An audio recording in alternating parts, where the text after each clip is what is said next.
Magnification तुम्हारी दो तरह की होती है। मैग्निफिकेशन यानी कि आवर्धन दो तरह का होता है। मैग्निफिकेशन यानी कि आवर्धन दो तरह का होता है। एक होता है ट्रांसवर्स, जिसको हम अनुप्रस्थ भी बोल देते हैं हिंदी में, और पार्श्व भी बोल देते हैं, ठीक है। तो शायद अनुप्रस्थ वगैरह इसको बोल देते हैं। और दूसरा है लोंगी, जो हम नॉर्मली करते हैं, ठीक है, अभी बता दूंगा। तो इसमें हमारा कुछ भी नहीं होता। इसमें जो m का वैल्यू होता है वो होता है हाइट ऑफ इमेज अपॉन में हाइट ऑफ ऑब्जेक्ट। इसको ट्रांसवर्स या अनुप्रस्थ है ना, जो भी परपेंडिकुलर टाइप से, प्रिंसिपल एक्सिस के परपेंडिकुलर वाला मैग्निफिकेशन है, ठीक है। पार्श्व बोल देते हैं या जो भी है, ठीक है, इसका नाम है पार्श्व आवर्धन या अनुप्रस्थ या जो भी है ना। ये होता है हमारा लॉन्गिट्यूडनल। लॉन्गिट्यूडनल यानी कि अनुदैर्ध्य,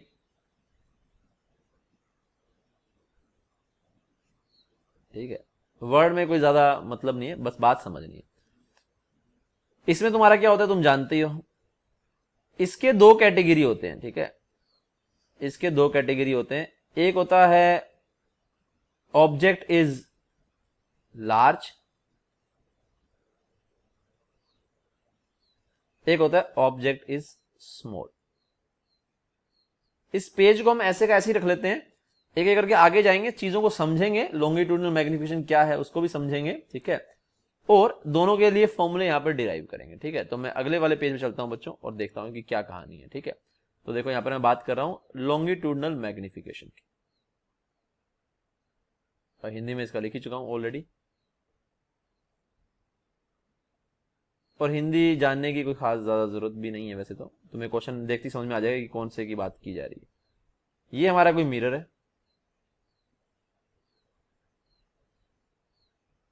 और यहां पर ये ऑब्जेक्ट है, ये ए है, ये बी है। ऐसे तुमने ऑब्जेक्ट रख दिया, ऐसे। तो अगर ऐसे तुमने ऑब्जेक्ट रख दिया तो उसका कहीं इमेज बनेगा। लेट से उसका इमेज यहां बन रहा है,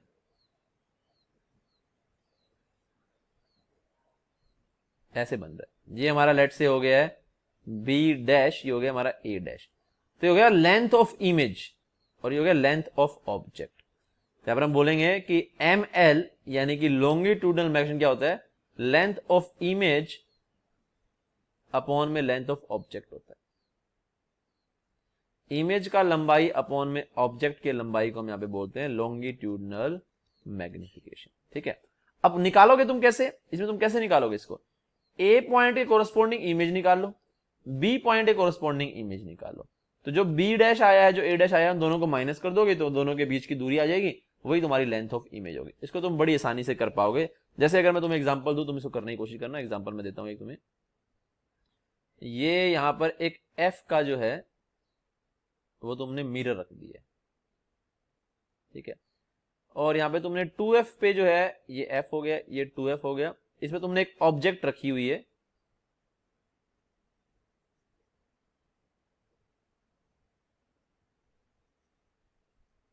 इसकी जो लंबाई है ये ए बी है, इसकी जो लंबाई है ये है f।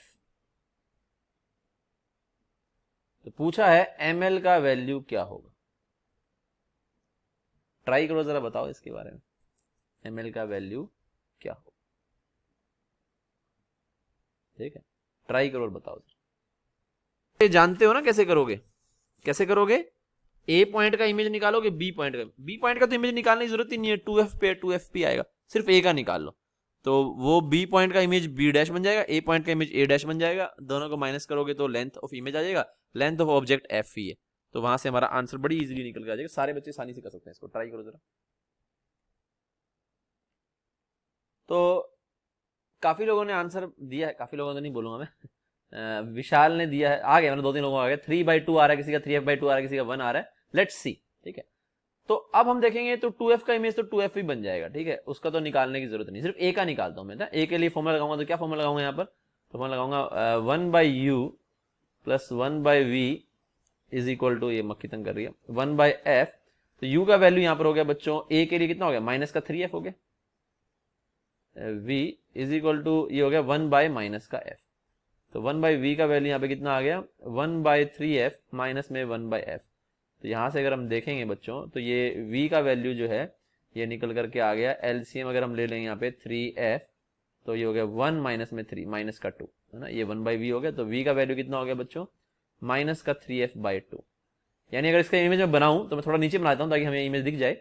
तो b का यहाँ पर, और ये हमारा ये b डैश हो गया है, और ये हमारा हो गया a डैश, ये a डैश हो गया, ठीक है। इसका वैल्यू कितना हो जाएगा, अब ये देखो a डैश कितना आया, 3f/2 पर आया, ठीक है। तो ये कितने पे है, 2f पे, तो 2f माइनस 3f/2 है ना, 2f में से अगर 3f/2 घटाओगे तो f/2 आएगा। तो बेसिकली इसका जो लेंथ है वो f/2 आ गया। तो अब अगर ml की बात करेंगे तो इमेज का लेंथ जो है, लेंथ ऑफ इमेज अपॉन में लेंथ ऑफ ऑब्जेक्ट, तो इमेज का लेंथ बच्चों है f/2 और ऑब्जेक्ट का जो लेंथ है वो था f। तो यहाँ पर ये वैल्यू हमारी निकल कर, सॉरी 2f/3 था क्या, 3f/2 था, हाँ ठीक है ठीक है। तो ये वैल्यू हमारी जो है वो निकल करके आ रही है हाफ।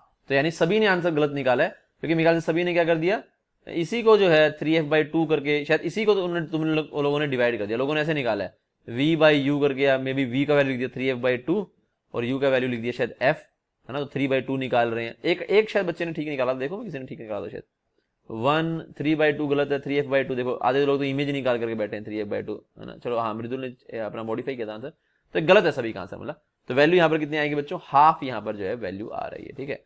तो ये तुम्हारी यहाँ पर जो है वो बात गलत है, इसको मैं इरेज कर देता हूँ यहाँ पे तुम्हारी वैल्यू जो हाफ आई, ठीक है। लेंथ निकालना है तुम्हें, तो कितना आसान है, तो बहुत ही आसान है, मतलब ये तो, इसमें तो गलती होने की कोई गुंजाइश होनी ही नहीं चाहिए थी। बी का इमेज बी पे आ गया, ठीक है, 2f पे था 2f भी बन गया, है ना, क्योंकि 2f पे था तो 2f भी बन जाएगा। ए का निकालना था, तो ए 3f पे था, उसका इमेज जो है वो बना 3f/2 पे। अगर मैंने कोई मिस्टेक नहीं की, अगर मैंने कोई मिस्टेक की तो प्लीज मुझे बता देना, कोई कैलकुलेशन अगर मैंने मिस्टेक की है ना। तो यहाँ पर हम ये वाली बात कह पा रहे हैं। तो यहाँ पर हमारा जो v का वैल्यू है वो माइनस का 3f/2 निकल करके आ गया। तो ml का वैल्यू यहाँ पर हम बोल सकते हैं लेंथ ऑफ इमेज अपॉन में लेंथ ऑफ ऑब्जेक्ट हो गया। तो इस तरह से हमारा यहाँ पर आंसर आ जाएगा, ठीक है, वैल्यू आ गया हाफ, ठीक है। तो अब अच्छा, इसमें वैल्यू हमेशा माइनस हाफ आएगा, क्योंकि अगर a इधर है ना, तो इसका इन्वर्जन जरूर होगा ना, क्योंकि अगर तुम्हारा a यहाँ पर है, b तुम्हारा यहाँ पर है, तो बाद में तुम्हारा ये a डैश हो गया, ये तुम्हारा b डैश हो गया, ठीक है। तो अगर a यहाँ पर है, b यहाँ पर है, तो ये a डैश हो गया, ये b डैश हो गया, ठीक है। तो तुम्हारा इमेज इन्वर्ट जरूर हो जाएगा, इसलिए हम यहाँ पर माइनस हमेशा लगाएंगे, हमेशा इन्वर्ट होगा ये, ठीक है। माइनर कैलकुलेशन एरर, चलो ठीक है। लेकिन अब तुम समझ गए हो कि इसके लिए तुम्हें कुछ अलग से पढ़ने की जरूरत नहीं है, बस तुम्हें जानना था कि अच्छा ऐसा भी कोई पूछ सकते हैं क्या। तो इसके लिए कोई ऐसा थोड़ी कि तुम्हें अलग से कोई कंसेप्ट करना है, वही तुम्हें काम करना है। 2 पॉइंट है, दोनों पॉइंट का इमेज निकालो, दोनों पॉइंट का अगर हम इमेज निकाल लेंगे तो हम बड़ी आसानी से उनके बीच का लेंथ निकाल पाएंगे, और अगर लेंथ निकाल पाएंगे तो आंसर आ जाएगा, ठीक है। अगला हमारा ज्यादा मुश्किल है, ठीक है। अगला देखो कैसे मुश्किल है, उसको समझने की कोशिश करते हैं। जब ऑब्जेक्ट तुम्हारी स्मॉल होगी, जब तुम्हारी ऑब्जेक्ट स्मॉल होगी तो वो थोड़ा सा मुश्किल बनता है, उसमें कैसे डील करना है अभी तुम्हें बताऊंगा, ठीक है। तो पहले तो चैलेंज समझते हैं, सर स्मॉल हो बड़ा उससे क्या फर्क पड़ता है, मेरे को मैं तुम्हें दिखाता हूं कैसे फर्क पड़ता है। सपोज करो मैं तुम्हें क्वेश्चन ये दे दूं, क्वेश्चन की फॉर्म में देखते हैं।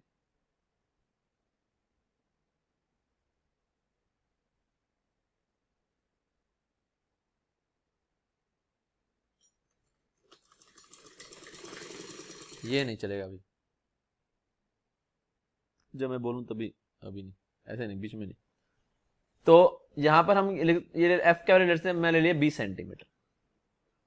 लेट से मैंने ऑब्जेक्ट रख लिया यहां पर, कोई भी ऑब्जेक्ट है मेरा, लेट से उसकी स्टार्टिंग हो रही है यहां पर 30 सेंटीमीटर से, मे भी कोई दिक्कत नहीं अब तक, तो ए पॉइंट। लेकिन जो ये ऑब्जेक्ट है ना, ये 2 मिलीमीटर का ही है, ए से बी, और ये जो लेंथ जो है ना ये है 2 मिलीमीटर की। तो अब तुम ए का तो निकाल लोगे इमेज, जो कि ए तुम्हारा 30 सेंटीमीटर पे है। तो जो बी का इमेज है वो कितने में होगा, 30 माइनस 2 मिलीमीटर। तो 30 सेंटीमीटर में 2 मिलीमीटर को कितना आएगा, 29.8 आएगा। तो आंसर तो इससे आ जाएगा अगर तुम इसका इमेज निकालोगे। लेकिन ये कितना मुश्किल होगा इसको सोल्व करना, 1/29.8 प्लस में 1/v is equal to 1/b। तो बड़ा मुश्किल हो गया 29.8 को सोल्व करना, है ना। तो ऐसे इसमें हम फंस जाते हैं कि कैलकुलेशन हमारी बहुत टफ हो जाएगी अगर हम यहाँ पर जो है वो ऑब्जेक्ट का साइज बहुत छोटा ले लेते हैं। अगर 30 से तुम्हारे आगे जा रहा है, लेट से 30 सेंटीमीटर 25 सेंटीमीटर जा रहा है, तो कोई दिक्कत नहीं है, 30 वाले का निकालो, 25 वाले का निकालो, और आंसर आसानी से आ जाएगा। तो उसमें कोई कैलकुलेशन ज्यादा मुश्किल नहीं होती। लेकिन मुश्किल कब होती है, जब ऑब्जेक्ट मिलीमीटर में है और लेंथ, फोकल लेंथ तुम्हारी सेंटीमीटर में है, तो फिर वो हल्का सा चेंज आता है, तो उसको मैनेज करते हैं, तो मैनेज करना मुश्किल हो जाता है, क्योंकि बात पॉइंटों में चली जाती है। तो ऐसे वाले क्वेश्चन में हमें क्या करना है वो देखो जरा। तो ऐसे वाले क्वेश्चन में हम बच्चों एक तरीका इसमें सीखेंगे और उस तरीके को तुम्हें लगाना है, ठीक है। तो यहां पर हम ये कहेंगे कि अगर सपोज करो हमारा ये मिरर है, ये हमारा यहां पर ऑब्जेक्ट है और इसका लेंथ बहुत छोटा है, ठीक है। तो अगर देखो इसका लेंथ बहुत छोटा है, टेक्निकली मैं मान सकता हूं यहां पर कि इसका जो मैग्निफिकेशन है वो ज्यादा चेंज नहीं होगा, क्योंकि इसका लेंथ बहुत ही छोटा हमने ले लिया है। तो जब तक वो डिस्टेंस बदलेगा नहीं तो मैग्निफिकेशन चेंज नहीं होगा। तो मैं यहां पर ये वाली बात बोल सकता हूं कि अगर ऑब्जेक्ट यहां से यहां जाएगा तो इमेज, अगर मैं बात करूं इमेज की, अगर ऑब्जेक्ट यहां पर है तुम्हारा, तो तुम्हारा इमेज जो है, लेट्स से ऑब्जेक्ट का इमेज यहां बन रहा था, यहां जब ये हल्का सा आगे गया तो ये भी हल्का सा इधर जाएगा, ठीक है। और इसको मैं वेलोसिटी से बोल सकता हूं, ठीक है ना। कैसे यहां पे बोलूंगा, वेलोसिटी ऑफ इमेज जो है वो मेरा हो जाएगा m स्क्वायर माइनस का वो भी वेलोसिटी ऑफ ऑब्जेक्ट।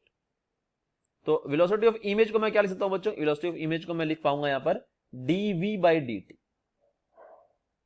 माइनस में m स्क्वायर, और वेलोसिटी ऑफ ऑब्जेक्ट को मैं क्या लिख पाऊंगा, du/dt, ठीक है। ये हम यहां पे लिख सकते हैं।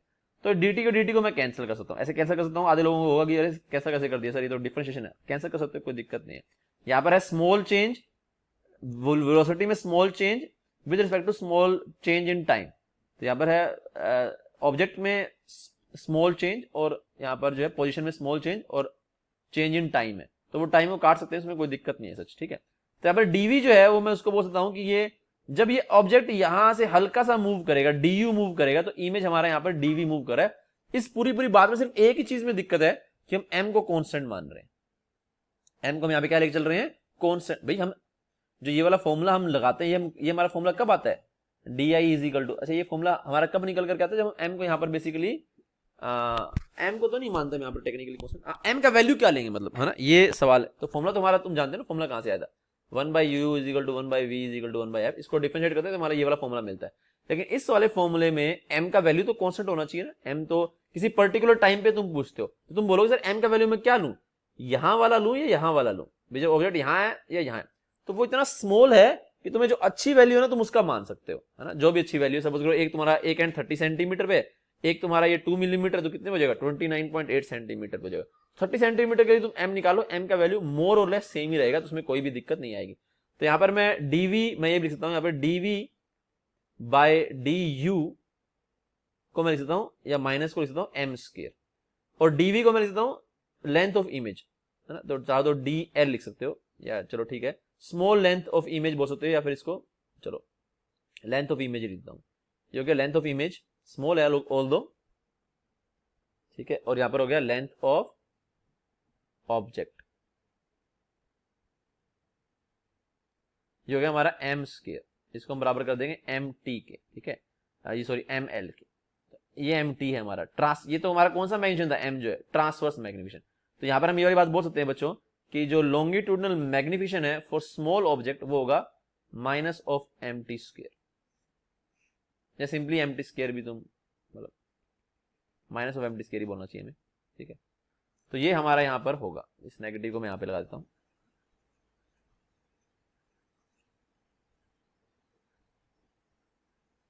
ठीक है।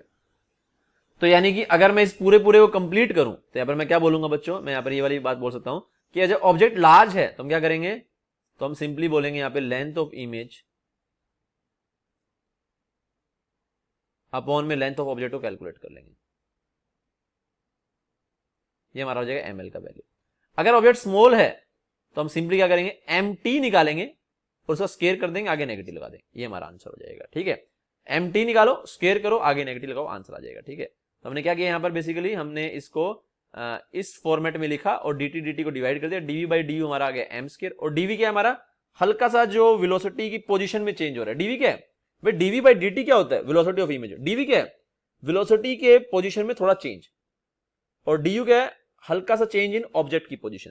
तो मैं टेक्निकली ये भी बोल सकता हूं यहां पर कि जब ऑब्जेक्ट यहां से यहां जा रहा है तो इमेज यहां से यहां जा रहा है, और मैं उल्टा ही बोल सकता हूं कि जब ऑब्जेक्ट का लेंथ इतना है तो इमेज का लेंथ इतना होगा। जब ऑब्जेक्ट यहां पे है तो इमेज यहां पे है, जब ऑब्जेक्ट यहां से यहां गया है ना, वेलोसिटी टर्म में अगर बात करूं तो ऑब्जेक्ट उठ करके यहां से यहां गया तो इमेज उठ करके यहां से यहां गया। तो मैं ऐसा भी तो बोल सकता हूं ना कि जब ऑब्जेक्ट का ऐसे पूरा लंबा लेटा हुआ तो इमेज यहां से यहां लेटा हुआ, क्योंकि इस वाली पोजीशन के लिए इमेज यहाँ पर है, इस वाली पोजीशन के लिए इमेज यहाँ पर है, ठीक है। तो जो वेलोसिटी वाला रिलेशन है उसी को मैंने थोड़ा सा कैरी फॉरवर्ड कर दिया यहाँ पर।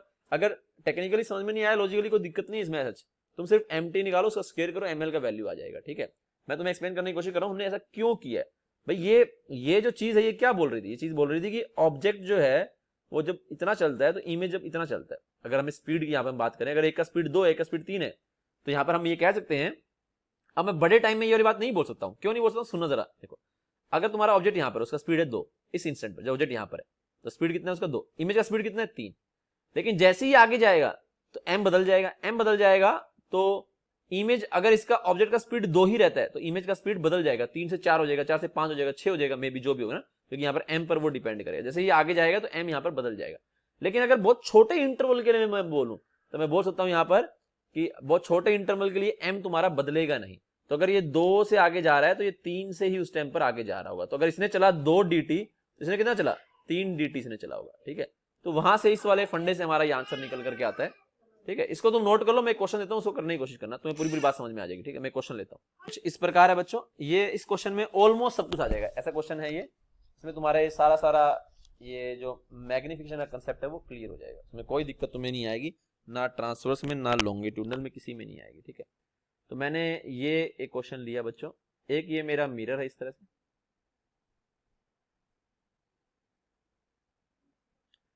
यहां से इसका जो फोकल लेंथ है वो है 20 सेंटीमीटर और यहां से 30 सेंटीमीटर दूर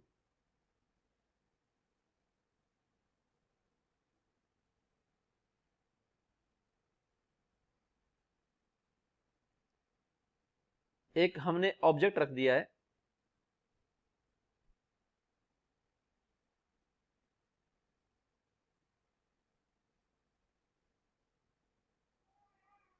ठीक है।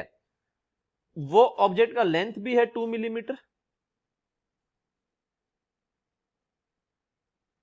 नहीं लेंथ नहीं है, लेंथ उसका 1 मिलीमीटर और हाइट भी उसका 1 मिलीमीटर है ना। ये हाइट भी इसका 1 मिलीमीटर है और इसका लेंथ भी 1 मिलीमीटर, दोनों 1 मिलीमीटर 1 मिलीमीटर है।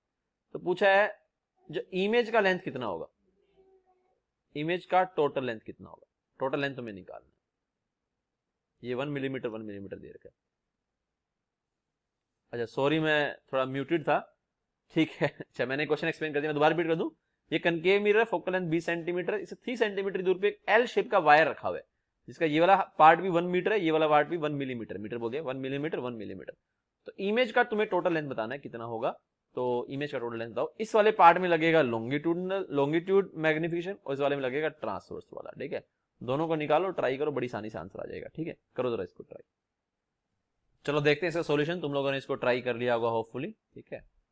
तो देखते हैं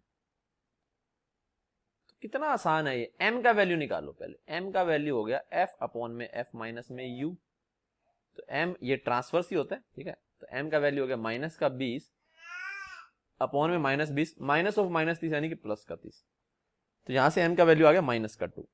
अगर m का वैल्यू माइनस का 2 आ गया तो जो ab है ये तो हमारा हाइट हो गया, तो इमेज हाइट निकाल देंगे। तो हम क्या बोलेंगे, m is equal to height of image upon में हाइट ऑफ ऑब्जेक्ट। m का वैल्यू है -2, हाइट ऑफ इमेज जिसको हम a डैश b डैश भी बोल सकता हूं मैं,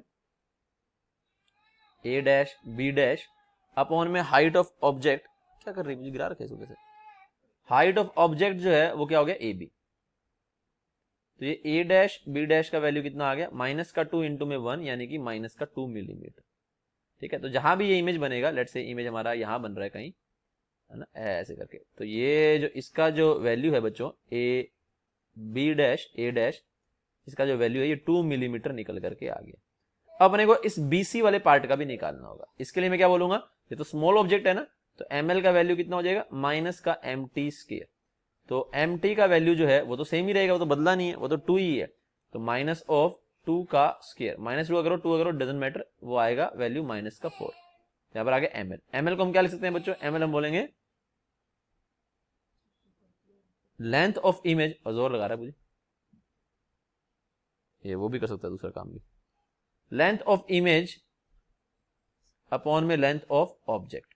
तो ml का वैल्यू हो गया माइनस का 4, लेंथ ऑफ इमेज यानी कि b डैश c डैश और लेंथ ऑफ ऑब्जेक्ट यानी कि b इंटू में c। तो यहाँ से बी डैश सी डैश का वैल्यू आ गया बच्चों, ये 1 था, जा गया माइनस का 4 मिलीमीटर। माइनस सिर्फ क्या रिप्रेजेंट कर रहा है यहाँ पर कि ये उल्टा बनेगा इस तरह से, अगर बी से सी इधर था तो यहाँ पे बी डैश सी डैश इधर की तरफ होगा, ठीक है। और ये जो वैल्यू है यहाँ पर ये निकल कर गया 4 मिलीमीटर। तो ये 4 मिलीमीटर, ये 2 मिलीमीटर, टोटल जो लेंथ ऑफ इमेज आ गया वो आ गया यहाँ पर 4 + 2 यानी कि 6 मिलीमीटर। तो इस क्वेश्चन में दोनों ही मैग्निफिकेशन हमने कंसीडर कर लिए हैं, ट्रांसवर्स भी कर लिया और लॉन्गिट्यूडनल भी कर लिया। सभी को समझ में आ गया, इसमें किसी को दिक्कत तो नहीं कोई भी? बड़ा ही सिंपल सी कहानी थी, मेरे ख्याल से इसमें किसी को दिक्कत होनी नहीं चाहिए। चलें इसमें आगे, किसी को कोई दिक्कत नहीं होनी चाहिए, इसके अंदर कुछ भी नहीं है, इसमें बहुत ही ईजी है ना। चलो आगे बढ़ता हूं मैं, डाउट हो तो पूछ लेना जरूर। अब हम कभी कभी हमसे एरिया भी पूछ लेते हैं, वो है ना, एरिया इमेज का कितना होगा, तो वो तुम्हें देखना है कि अगर सपोज अगर क्वेश्चन कुछ ऐसा आता है यहाँ पर कि ये तुम्हारी प्रिंसिपल एक्सिस है, तुम्हारी प्रिंसिपल एक्सिस है एक्स में, और तुम्हारा कोई भी तुमने ऑब्जेक्ट रख दिया इस तरह से वाई जेड में, इसका एरिया ए, ठीक है, और ये तुमने ऐसे रख दिया, तो ये एरिया ऑफ ऑब्जेक्ट हो गया। तो यहां पर हमारा एरिया ऑफ इमेज बच्चों कितना बनेगा, देखो अगर तुम्हारा ये एल नोट है और ये तुम्हारा यहां पर है बी नोट, तो इस ये क्योंकि ये दोनों परपेंडिकुलर है तुम्हारे, किसके परपेंडिकुलर है, प्रिंसिपल एक्सिस के, तो दोनों में क्या लगेगा, ट्रांसवर्स मैग्निफिकेशन लगेगा। तो जो एरिया ऑफ इमेज हो जाएगा वो हो जाएगा लेंथ ऑफ इमेज इंटू में ब्रेड्थ ऑफ इमेज। तो लेंथ ऑफ इमेज हो जाएगा बच्चों m इंटू में एल नोट और ब्रेड्थ ऑफ इमेज हो जाएगा m इंटू में बी नोट। यहां पर क्या आ जाएगा m square L naught B naught, यानी कि एरिया ऑफ इमेज हम बोल सकते हैं क्या होगा, m स्क्वायर इंटू में एरिया ऑफ ऑब्जेक्ट।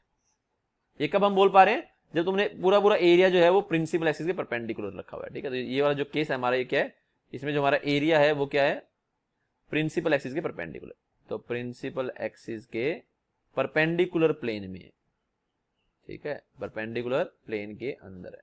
तो अगर ये तुम्हारा x के अंदर है बच्चों, अगर प्रिंसिपल एक्सिस, तो तुम्हारा एरिया y और z के अंदर होगा, ठीक है। बाकी अगर किसी और तरह का क्वेश्चन आ जाता है ना, जैसे क्वेश्चन कुछ तुम्हारा अगर ऐसा आ जाए, लेट सपोज, अच्छा थर्मोडायनेमिक्स क्लास तुम भी अटेंड कर रहे हो क्या टीचर की,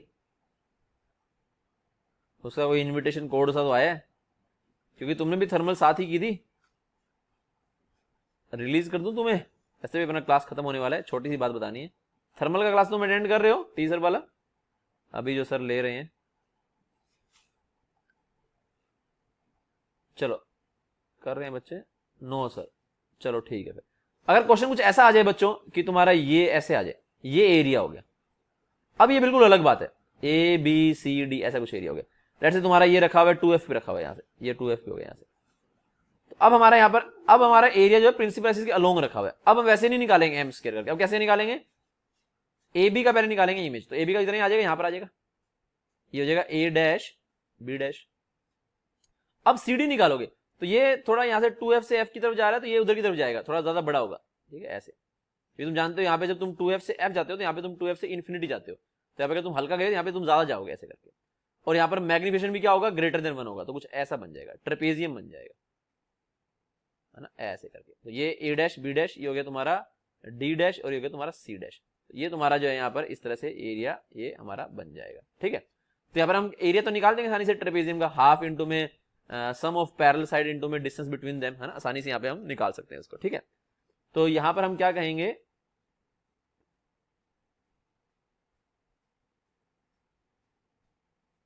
ठीक है, यहाँ पर हम क्या कहेंगे कि अब अपने को निकालना क्या, यहाँ पर ए बी का तो हाइट उतना ही रहेगा, तो सी डी है उसका एम टी लगा करके ये हाइट निकालेंगे और उसका पोजीशन निकाल लेंगे। तो अगर मैं डी पॉइंट का डी इन दोनों के बीच का जो है वो गैप निकाल सकता हूँ बड़ी आसानी से, ए तो 2f पे है तो इमेज भी 2f पे बनेगा, डी कुछ यहाँ पे है तो इमेज यहाँ बनेगा, तो जैसे इमेज आएगा इन दोनों को माइनस करके साइड निकल करके आ गई, ये वाली साइड उतनी होगी जितनी ये वाली साइड है, और ये वाली साइड हम कैसे निकालेंगे, ये हम निकालेंगे ट्रांसवर्स मैग्निफिकेशन का यूज करके, हम यहाँ पर हाइट निकाल सकते हैं कितना आएगा, ये आ जाएगा, ये आ जाएगा, ये आ जाएगा, तो एरिया निकल जाएगा, एरिया निकल जाएगा, तो आसानी से आंसर आ गया अपना। किसी ने कुछ चैट पूछी, पूछ लेता हूँ, प्रीवियस पेज तो दिखा देंगे, कोई दिक्कत नहीं उसके अंदर, प्रीवियस पेज तो ये है, ये नोट करो, ठीक है। इसको मैं कैलकुलेट करने के लिए दे नहीं रहा हूं, लेकिन तुम कंसेप्ट समझ रहे हो कि नहीं समझ रहे हो, कि अगर कंसेप्ट ये है कि अगर कोई भी साइड तुम्हारी प्रिंसिपल एक्सिस के परपेंडिकुलर है तो उसका जो इमेज का लेंथ है वो कैसे निकलेगा, m से मल्टीप्लाई होकर के। अगर कोई भी साइड तुम्हारी प्रिंसिपल एक्सिस के अलोंग है तो उसका तुम निकालोगे, अगर वो बड़ी है तो निकालोगे, दोनों पॉइंट ले लोगे, इनिशियल और फाइनल, जैसे यहां पर हमने a ले लिया और ये d ले लिया, a का इमेज निकालोगे a डैश, d का इमेज निकालोगे d डैश, ठीक है। तो उस तरह से हमारा ये लेंथ निकल करके आ जाएगा, हाइट वाले इमेज हमें कैसे निकालने हैं, एम से निकालने हैं, ठीक है। तो ये हमारा एम से निकल करके आ जाएगा, ये आ गया, ये आ गया, ये आ गया, तो ट्रेपेजियम का एरिया आसानी से निकल जाएगा। तो यहाँ पर कोई फॉर्मूला नहीं है सच, यहाँ पे तुम्हें इस तरह से इसको निकालना पड़ेगा, ठीक है। तो इस एरिया का हमें निकालना पड़ेगा। तो ये टेक्निकली ये जो पार्ट हो गया तुम्हारा लॉन्गिट्यूडनल मैग्निफिकेशन का हिस्सा है, जहां पर ऑब्जेक्ट का साइज जो है वो लंबा है, ठीक है। तो ऐसे हम निकाल सकते हैं उसको। बस ये तुम्हारा चैप्टर खत्म हो गया मोर और लेस, है ना। चैप्टर तो नहीं बोलना चाहिए, यूनिट खत्म हो गई तुम्हारी। अब हम रिफ्रैक्शन शुरू करेंगे अगले चैप्टर में। बस एक इसमें आखिरी बात तुम्हें मैं और बता दूं, वो है न्यूटन फॉर्मूला। तो न्यूटन फॉर्मूला क्या है बच्चों, ये भी तुम थोड़ा देख लो। न्यूटन फॉर्मूला, सर न्यूटन इसमें भी आ गया? हाँ, न्यूटन थर्मोडायनेमिक्स में आया था, न्यूटन मैकेनिक्स तो पूरी है ही न्यूटन की, और न्यूटन यहां पर भी आ गया ऑप्टिक्स के अंदर भी, ठीक है। तो न्यूटन ने कहा कि एक और तरीका भी है, अगर ये तुम्हारा फोकल लेंथ है ना, ये तुम्हारा ऑब्जेक्ट है, ये ऑब्जेक्ट है, अगर फोकल लेंथ का डिस्टेंस जो है वो ऑब्जेक्ट से एक्स है, और इमेज का जो डिस्टेंस है, ये हमारा इमेज है, उसका फोकल लेंथ से वाई है, तो एक्स वाई का वैल्यू एफ स्क्वायर के बराबर होता है। ये तुम्हारा न्यूटन फॉर्मूला हो गया है मिरर के लिए, ठीक है। तो उसने जो एक्स और वाई जो डिस्टेंस है, ये किसके हो गए, distance of object and image from focus.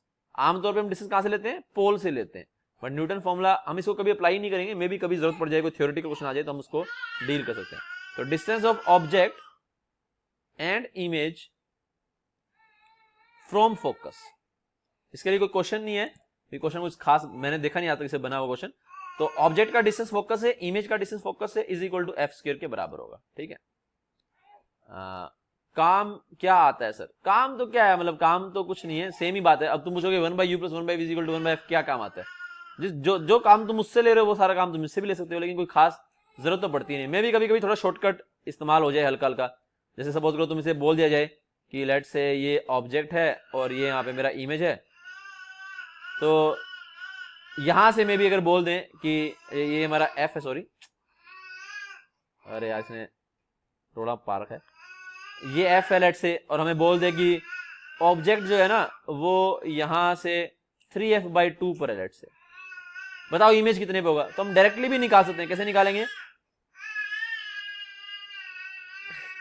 इसमें बहुत रोड़ा पार्क है, उसके लिए मैं क्षमा चाहूंगा, चुप भी नहीं करते। खैर, तो क्लास खत्म होने वाली, अपने को दिक्कत वाली बात नहीं है। तो ऑब्जेक्ट हमारा एफ से कितने पे हो गया, f/2 पे, तो x का वैल्यू हो गया f/2, y is equal to F square, तो f से एक f कट गया, तो y का वैल्यू आ गया 2f। ये कहां से आया, ये आया फोकस से। तो इमेज कितने पे हो जाएगा, इमेज हो जाएगा 3f पे, कहां से, पोल से, 3f हो जाएगा पोल से, और 2f कहां से था, फोकस से। समझ में आ गया। तो थोड़ा सा तुम कहने को बोल सकते हो थोड़ा जल्दी हो गया हल्का सा, बट इसका क्या ही मतलब अपने को क्या जल्दबाजी इतनी, है ना। तो मे भी कोई आदमी यूज करना चाहे तो यूज कर सकता है, मे भी अगर ऑब्जेक्ट का डिस्टेंस फोकल लेंथ के टर्म्स में दे रखा हो तो मे भी थोड़ा सा इजी यहाँ पर मे भी तुम बोल सकते हो, ठीक है। बाकी नहीं तो मोर और लेस बराबर ही है। थोड़ा यहाँ पर 1/u एडिशन नहीं है, मल्टीप्लिकेशन थोड़ा मेरे ख्याल से जल्दी सोल्व हो जाता है, तो उसी एंगल से है, बस थोड़ा शॉर्टकट है हल्का सा। कभी इसे यूज करना तो यूज करना, नहीं तो यूज करना तो कोई दिक्कत नहीं है, ठीक है। अगर मैं इसी क्वेश्चन को तुम्हें बोलूं बताओ इमेज कहां बनेगा, तो यहाँ पे थोड़ा जल्दी नहीं आ गया कि इमेज 3f पे बनेगा, एज कंपेयर टू मैं ये करता 1/u + 1/v is equal to 1/f लगाता, तो यहां से भी आता 3f निकल करके, ठीक है। बट यहाँ पे मेरे को लगता है थोड़ा सा जल्दी हो गया है ना हल्का सा। तो इस तरह से अगर तुम चाहो तो कभी कभी इसको यूज कर सकते हो, बाकी कोई जरूरत नहीं है इसको यूज करने की, ठीक है। ये पता नहीं कहाँ से टैब खुल रहे हैं। खैर, आज के लिए हम इतना रखेंगे बच्चों, कल हम मिलेंगे, और कल तो नहीं मिलेंगे, मंडे को हम मिलेंगे और वी विल स्टार्ट रिफ्रैक्शन, ठीक है। रिफ्रैक्शन हमारा खत्म होता है, तो ऑप्टिक्स का दूसरा हिस्सा रिफ्रैक्शन शुरू करेंगे कल, ठीक है। आज के लिए इतना।